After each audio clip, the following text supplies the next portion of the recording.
Inclusivity is one of the most important foundations of all media, as well as society. The concept of inclusivity alone isn't necessarily a bad thing. Making your cast of characters full of all different shapes and sizes of people, when it's appropriate, gives you the potential to make a more interesting piece of work. And as for society, the fact that individuals of all identities can live their life outside of discrimination is an amazing step forward for the progress of humanity. However, with all good things comes a bad as well. Due to the scars of the past, the concept of inclusivity is being misused and abused by people in our present, by many individuals amongst marginalized communities, thinking it's justified simply because of their marginalized status. This results in a very bizarre form of hypocritical discrimination, where something or someone appears to look inclusive on a surface level, but if you look at the person or their work beyond its exterior, it's very clear that it is discriminatory towards others. This is an occurrence that's been happening amongst movies, companies, TV shows, and even people. An occurrence I've decided to call inclusivity bias. The Princess's Jewels is a harem romance comic on webtoon, and, well, it is legit one of the worst things I've ever read in my life. It's this comic where a girl collects men, and the entire story is completely cancerous and shameless with getting to the point of its repugnant fantasy fulfillment. But yeah, whatever. Regardless of whether I viciously hate this thing or not, what inclusivity bias does this webcomic behold? Well, I'll let my special guest for this video, Dannphan, explain. You take the reins, Dan. Thanks, Jack. In the world of webcomics, I've come to notice 90% of the content can be boiled down to one genre: softcore porn for preteen girls going through puberty. And this is no exception. The Princess's Jewels is not a complicated drama with likable characters or well-thought-out storylines. The amount of effort put into the writing of this webcomic is equivalent to that of a porno you'd rent out on a lonely weekend. It doesn't matter who the characters are, what their motivations are, what world they live in, or even if they're good people. All that matters is that they're pretty and horny, and you get to watch them be pretty and horny together. The main character is a princess who seeks to manipulate and use her power to build a harem of men because she believes that sex with men is the only thing that matters in life. In other words, she's a slut. She's like the bully character that you'd see in every high school drama who cheats and lies her way to the top, whether that be the top of the kingdom or on top of a guy's pelvis. If I didn't know any better, I'd say she was the one-note parody character. But somehow the writer thought this character would be taken seriously, and not only that, but would be seen as the hero of the story rather than the villain that she really is. Throughout the webcomic, the writer desperately tries to include girl boss moments as some kind of band-aid for the main character's action. A woman abusing and using men is no better than a man doing the same to a woman, but sadly enough, some people believe it's justified because they think they're fighting out some kind of invisible war between the two genders. Sure, she's forcing men into a harem with her, but isn't it cool how a woman has control over a man? Isn't that so progressive when a woman gets to tell a man what to do? As though being a terrible person is okay so long as you're a confident woman. Well, I'm confident that this woman is a Being aggressive, lustful, and selfish in this way are not positive traits, and shouldn't be treated as such. Not only is this insulting to the age demographic this comic is targeted to, but it's insulting to me as a human being. It doesn't say anything good about the writer if they genuinely believe these actions to be justified for her character, or even worse, wrote the main character to be exactly like herself. Which wouldn't be surprising given how most Mary Sue characters are typically self-inserts. The worst thing about this story, 200%, is not only the fact that the main character is an a-hole and the comic glorifies double standards, it's also that the people who actively read and follow this comic full-on believe this nonsense too. Remember, Webtoon's user base is mostly impressionable adolescents, so this comic is basically teaching young girls that it's totally okay to objectify and mistreat the opposite gender because girl boss? And yeah, like Dannphan said, that's not how this works. See, that's what pisses me off the most about this garbage. If this comic was just some obscure piece of crap that everyone blew off, I wouldn't care about this, but my fury towards this comic also stems from the stupidity of preteen girls who are being fed this and then enable and validate behavior like this because double standards. If this was a story about a one-dimensional man that collected women like goddamn toys and blatantly treated them like trash and made them do embarrassing acts for his own amusement and approval, everyone would be losing their fucking mind. Am I right? Oh, wait a second. That did happen. Redo of Healer. Everyone lost their mind on that anime when it came out. So yeah, double standards on full display. So, in this video, we're gonna show a couple of important moments that display these double standards, and then we will proceed to display how the fans of this comic on Webtoon react to such content, as tasteless and repulsive as it is. Let's begin.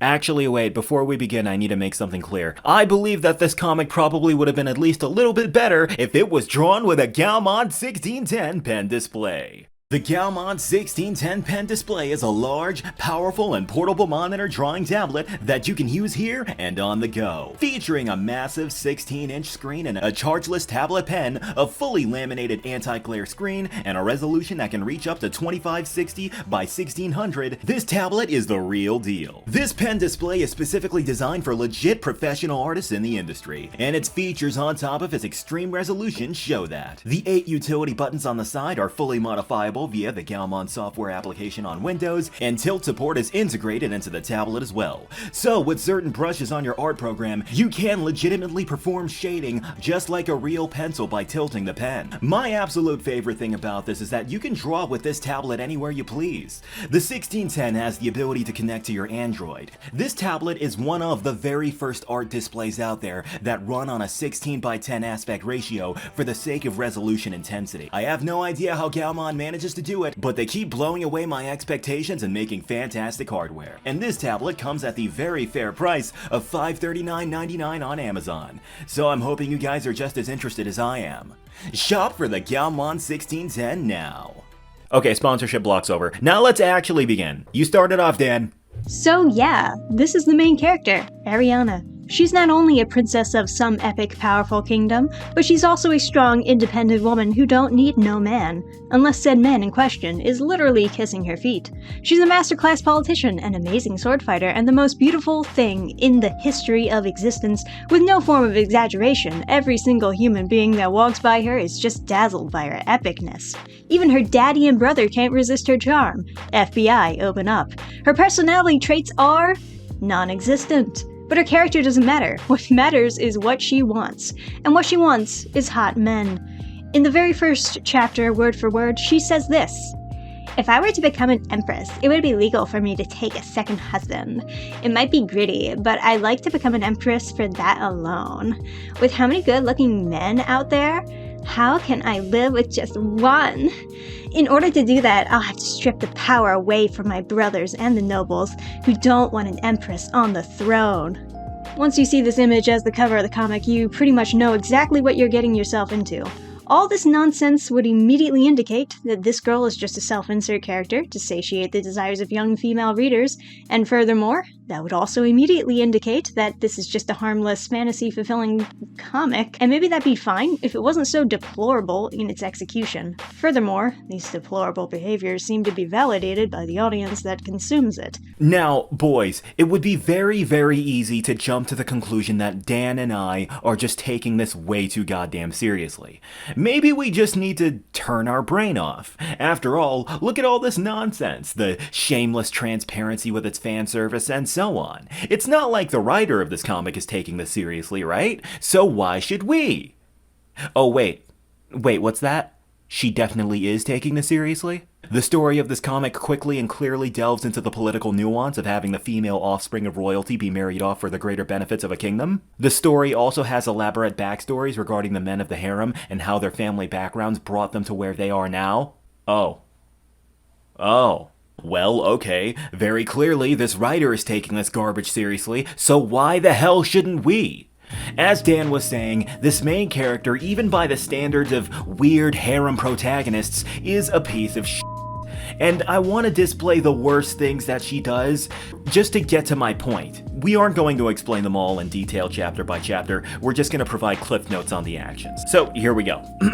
In chapter 1, she shows off that she's a horrible person by explicitly stating that she's going to destroy the political hierarchy of her own kingdom, just so she can have sexy men around her that she can take advantage of at all times. Specifically referring to these men as jewels. So yeah, the main character's shallowness and her objectification is on full display right from the very start. In chapter 2, she collects her first jewel by seducing him. And for a nice cherry on top, the princess emphasizes the fact that he is her personal bitch by making him wear a collar at all times. In chapter 5, she collects a blonde guy, and the blonde guy just loves her and wants to get in, but the princess lady doesn't make it easy for him. So, she specifically commands him to kiss her feet in front of an entire party of guests and humiliate himself for her own personal pleasure and entertainment. In chapter 10, she collects another man by... what I'm about to say, I am not making this up, threatening a political and bureaucratic cold war between her nation and his, and also the castration of his father if he does not submit to her and agree to become one of her little pieces of man meat to play with. After he does inevitably submit to her, she says, and I quote word from word, "It will be fun to touch up the blue gemstone as I see fit." And lastly, in chapter 27, she is forced into a political marriage by order of her father, or something like that. I honestly don't know the context and don't care. Anyway, the person that she must marry is this guy. And the princess doesn't want to marry this guy because, ew, he's so fat. I don't want to marry a fat, ugly guy. I only want to marry sexy, handsome men. Ew, he's so fat and stupid and ugly. Yeah, that's right, boys. Literal fat shaming. Blatant fucking fat shaming. I'm not joking. Look at this shit, dude. Now, keep in mind, this character is very clearly supposed to be the good guy. You are supposed to be rooting for this girl at all times. This is not some twist story where the villain is the main character. She is completely, unironically, the hero of the story, and you can tell based off the way the plot is depicting this character. She's very clearly being depicted as some sort of underdog type girl who nobody expects to be rising to the top. So, now that we've established that this character is supposed to be the hero, despite acting like a villain, what are the viewers of this comic saying? Well, it's hard to see the majority of criticism in the sea of blind praise.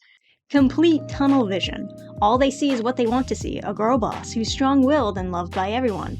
Despite the clear and awful behavior by her, the youth reading this is completely fixated on the idea that she's some kind of role model to strive to become. And if you feed impressionable little girls this nonsense, they're not only going to think this behavior is acceptable, but encouraged if you want to be a strong woman. I feel like that's Jack's biggest problem with this thing. It's teaching young girls that it's okay to be a bitch, because that means you're a girl boss. Boys, look, even by the standards of basic bitch harem anime and manga, where one self-insert boy is the center of attention and or straight up owner of cute and sexy girls, this comic intentionally takes it to a whole new revolting level with its objectifying fantasy fulfillment. I want to ask you a question. Can you imagine a male-run harem where the guy in question commands one of his girls to put a fucking collar on? Can you imagine a male-run harem anime where the main character literally kidnaps a girl and threatens to chop his parents' balls off if she refuses? Can you imagine a harem anime where the main character refuses to add a girl into her little slave rally because she's fat and ugly? Can you imagine any of that? The answer is no, because those harem anime, while they are still cringy to watch regardless, they still need to be entertaining power fantasies that serve the comfort of their target demographic. Meanwhile, this garbage just takes all the most cancerous aspects of literally owning other people and then makes it as intentionally uncomfortable to read as possible. And I guess it's all perfectly fine to be shown to literal children on webtoon because... girl boss? Look, I'm not trying to defend those awful harem anime because those are really cringe too most of the time, but look, those brain-dead harem anime and stuff, while they are massive cringe, at the very least, those anime try to soften up the blow, so to speak. What I mean is that in most anime where one boy has literal control over multiple women, they usually have some really cheap excuses to make the main character someone you still like and still want to get behind, because that makes the fantasy fulfillment enjoyable. For example, let's say there's an anime where there's a girl and she's a slave or something like that, and obviously there's all these old ugly dudes that are gonna mistreat her, but that's okay because then the main character shows up and he's all mysterious and stuff, and then he collects her, and obviously the girl is still a slave and that's messed up, but hey, that's okay because the main character is a really nice guy that would never disrespect women, so yeah, the main female is still a slave and all, but that's okay because the main character is gonna treat him right. Yeah! Yeah. Okay, obviously that's still disgusting beyond belief, but my point is that these anime damn near always try to soften the blow with cheap excuses to make the fantasy less uncomfortable. You get my point here? Meanwhile, with female-run harems like this cancer, there's no excuse at all. There's no excuses at all. If a horrible human being of a fucking woman wants to have multiple hot guys and treat them all like literal objects for her own personal amusement, taking advantage of them and making them do humiliating acts for her entertainment, and then on top of that, making fun of fat, ugly boys that could never dream to be with her, there doesn't need to be any excuse. There doesn't need to be any softening of the blow. There doesn't need to be any rhyme or reason at all. She's a girl. What other excuse does there need to be? For Christ's sake, even Kaoru from Redo of Healer, an anime that is just nothing but edgelord BS, has these cheap excuses to soften the blow. The anime at its core is just about a guy that abuses and mistreats girls and does offensive stuff, and that's literally just it. But the reason why he is doing that is because in the past, all these girls mistreated and abused him first. So this entire anime is just one big dumb revenge story. Think about that. Seriously, I want you to think about that. Redo of Healer, the most complained about anime from 2021, has a more supportable protagonist than this girl boss from The Princess's Jewels. It's effing disgusting, man. And guess what? These mentally sick femcel readers of this comic are totally okay with that. Webtoon is totally okay with feeding this garbage to f***ing children. And thusly, this is an inclusivity bias. We should be looking at all of this just as sourly as we would if this was a guy performing such acts. But a lot of people don't. And part of the problem is the people digesting this garbage on Webtoon.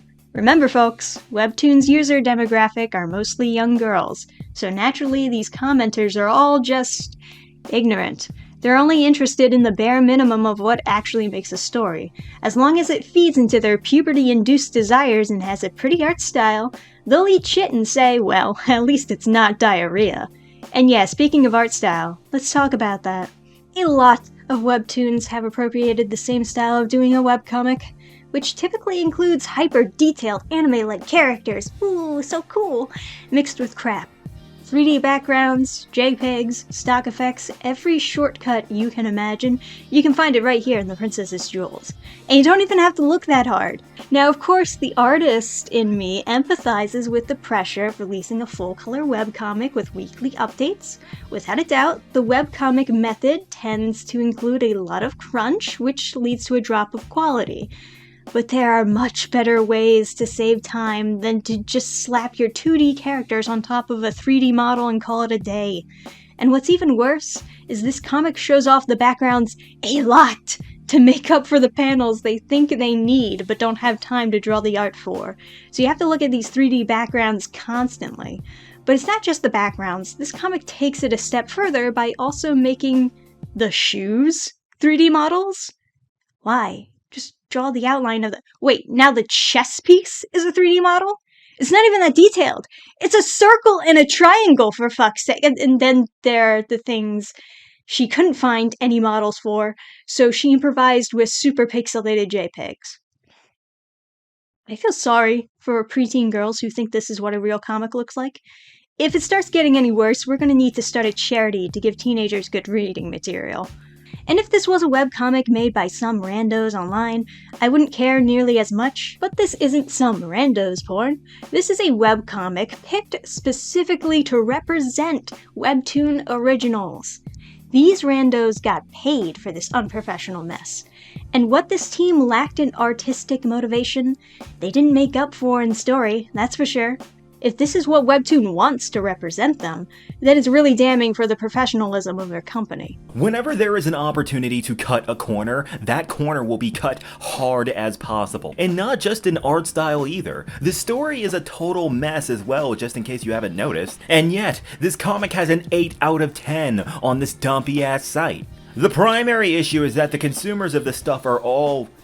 I don't know why I'm holding back on this one. The consumers of this garbage have no effing standards. Look, Webtoon's user base is very similar to like the Sonic fan base in the sense that they are constantly being fed mediocrity or just straight up garbage. So many of them just don't have any idea what's actually good anymore. So yeah, they have no standards because they've never been given something with actual good quality, with only a small handful of exceptions. And so, when they see garbage like this, they think this shit is peak quality stories and comics or some nonsense. It's embarrassing as all hell reading these comments and watching them act like this f***ing thing is high art. And furthermore to the point, these readers and commenters and users perform an extremely aggravating action. It's a tactic that, funny enough, enables the continued production of woke media.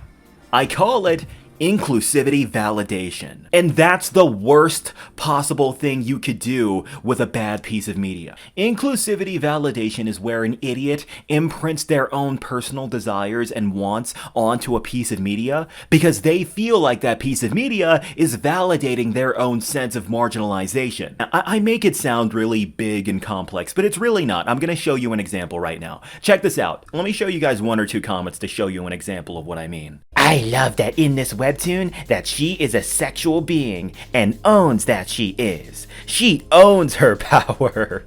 And instead of the usual trope of, oh my, a kiss and ultra innocence, this lady is like, I want some and I'ma get some. It's saying that women have desires too. Where did you get that from? Oh my god, like any man, and that it's okay to act on them, not to be treated less than because of it. Not to be treated less than because of it. Yeah, no. 101 Dalmatians of no. This comic is the biggest reach I've ever seen in my life. You see what I mean when I say inclusivity validation? These adolescent morons who read this trash just project whatever they want the comic to be about onto the story when that's not happening at all. It's fucking sad, bro. Let's read another comment. Let's go. Different skin tones, a black prince. Yes, I am happy, I'm ecstatic. As a black reader, I rarely see characters who are black or have dark skin tones, so it makes me feel warm and fuzzy. Oh my fucking god. Yeah, because if there's anything that there needed to be black representation in, it's fucking harem stories. Yeah, sure, bro. Yeah, we have a black guy in the story, right? He's our representative, right, guys, right? So that means it's good. That means his comic's automatically good. After all, the black guy in the story is treated really well, right, guys? Oh, wait, hang on, what's that? He is the only character in this story that is literally being treated like a f***ing dog? He is literally commanded to put a collar on? Oh. Boys, the easiest way to find out whether or not something or someone has inclusivity bias is this. Pay attention to what that piece of media or person is saying and or doing, and then ask yourself a question. Is this the result of this thing wanting to make the world more open-minded? Or is this the result of this thing just wanting the world to be whatever they want it to be? We're gonna end this video with one last scene right here, and you tell me. In like chapter 9 or so, the princess is doing some super secret mission to lure out a sex predator that kidnaps and takes advantage of women. Anyway, the evil bad guy reveals himself and is really ugly. Gross. Ew. He says, "Oh, if you willingly come into my bed, I'll treat you better than those men hanging by your side." Clearly you're not supposed to like this guy. After all, he's a dumb fat who is specifically described to be a man that uses political power to make women his personal sex toys. So he's a bad guy. Yeah, there is a guy in this story that collects women like toys, uses them for his own personal entertainment and sexual gratification, of course, and he's a bad guy. Is this because a guy is doing it now? And before you think this is self-aware and reflective, it's not. It's all totally unironic. In fact, the guy is treated as a one-dimensional villain, even more than the protagonist herself, and is immediately defeated by Princess Asshole and sentenced to castration. Yes, followed by the totally unironically delivered dialogue, "Taking advantage of your house and rank to treat women like sex toys is vulgar and revolting." What? Okay. So, as Dan said, I want to say that this is not self-aware in any way, shape, or form. I'm dead serious. My first instinct was to think that this was totally self-aware on how obviously hypocritical this is. But it's not at all, dude. It's not. Seriously, it's like the author of this garbage has friggin' Alzheimer's or some shit, dude. Anyone with any form of very basic common sense would very easily look at this and say, I feel like it's really hypocritical to demonize this guy for doing the exact same thing that you've been doing for the past 50 chapters. But no. This guy is totally unironically just a one-dimensional bad guy. This guy is bad, and this girl is good. So yeah, this comic is literally saying that it's wrong for guys to take advantage of women, but it's a-okay for women to take advantage of men. No exaggerations. And guess what? The people who actively read this garbage totally buy this bullshit. Let's read some fucking moronic comments right now. "I suggest that he be castrated. Yeah, as she should. I'm happy that that old pig got what he deserved. Stripping a nasty man from power and giving it to a woman is a good move. Yes, queen, providing power to another woman. We stand. The women are bigger than the men. I repeat, the women are bigger than the men." And yeah, this last one's my favorite one. Here we go. "OMG, imagine if the genders were reversed? Be more like, imagine if sexism and patriarchy wasn't a thing." Honestly, if these types of fantasy stories is the closest we get as women to revenge on the men who have oppressed us and abused us our whole lives, I will take it. Oh my god, oh my god, oh my god, oh my god, oh my god. There's a lot to unpack there, and I'm not going to because it's not worth the effort. None of these fucking people see anything hypocritical or two-faced about anything they are witnessing when they read this visual cancer. Not a single soul. Boys, this comic is legit the ultimate example of everything wrong with modern society and the way it views genders. This comic legit makes my blood f***ing boil, bro. This shit is legit disgusting to read. And I don't think I need to provide a recap on why. Every single time something revolting happens in this piece of artistic afterbirth, there doesn't need to be an explanation on why it's just. There doesn't need to be an excuse for it. You're not supposed to question it at all. Like, boys, all of this shit that I just displayed to you, you're not meant to question or raise a brow at any of it. I want you to think about that. There is a human being out there that seriously thought that you would read this bile and not question any of the problematic nature of any of this garbage. But hey, why would anyone? It's a girl doing it after all. Oh, I'm a woman, so it's okay for me to want these materialistic desires at the cost of literally destroying everything around me.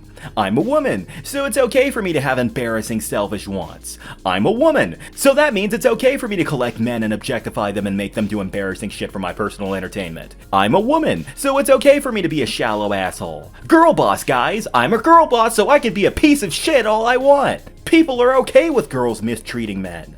You wanna know why? Because girl boss. This comic is one of the worst things I have ever read in my life, right next to Nubia Real One, and I Am Not Starfire, and all the other ones. And what this comic has in common with Nubia and I Am Not Starfire is that they all validate and propagandize toxic behavior for their readers. This comic is the epitome, the absolute epitome of double standards. And that is why the Princess's Jewels and its brain-dead user base are both a perfect example of inclusivity bias. Thanks for watching, everybody, and I'd like to thank Dannphan for assisting me on this video.